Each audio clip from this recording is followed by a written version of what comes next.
Лозарите ќе блокираат магистрални и регионални патишта во земјава. На овој начин тие ќе го изразат револтот од игноранскиот однос на винарските визби поради неприфаќањето на нивното барање за повисока цена на грозјето од 20%.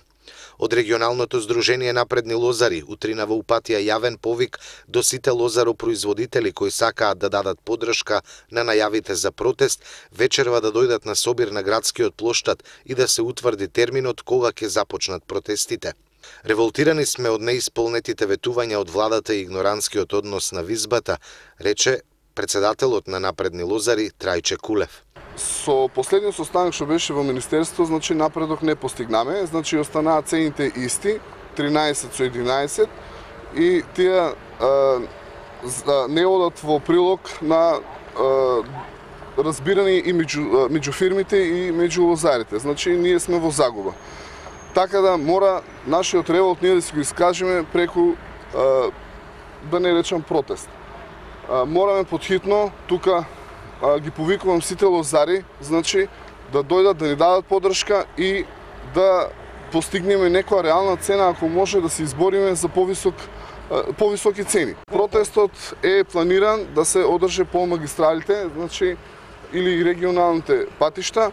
Мораме нешто да постигнеме, значи дефинитивно сме во загуба. Значи ние знаеме колку не кошташе за производство за оваа грозија. Значи не знам што да кажам, толку сум изреволтиран, од обичувањето ништо не остана, освен само надеж за лозарите и друго ништо. Лозарите мора еднаш за секогаш да сванат дека работиме за без пари. Кога еден аргатин оде за 1200 денара, па што останало за грозјето од 11 или 13 денара да се исплаќа. Стварно е странно, ни обеќаваа дека многу, сега на крајот не испадна ништо. Петра си остана со Петра проблемот, си остана со Повардарија проблемот, си остана со некои тие физби што откупуваа, што го собраа грозјето за без пари. Па странно е више, дајте еднаш ве молам да се направи нешто за во иднина да има еден перспективно лозарство и тоа е сето за градот, во интерес на градот. Значи ние ако земеме пари и економски градот се развива. Значи стварно е, не знам, катастрофално ова што се работи. Јас винариите, колку што разбрав, се договориле сите да остане цената иста.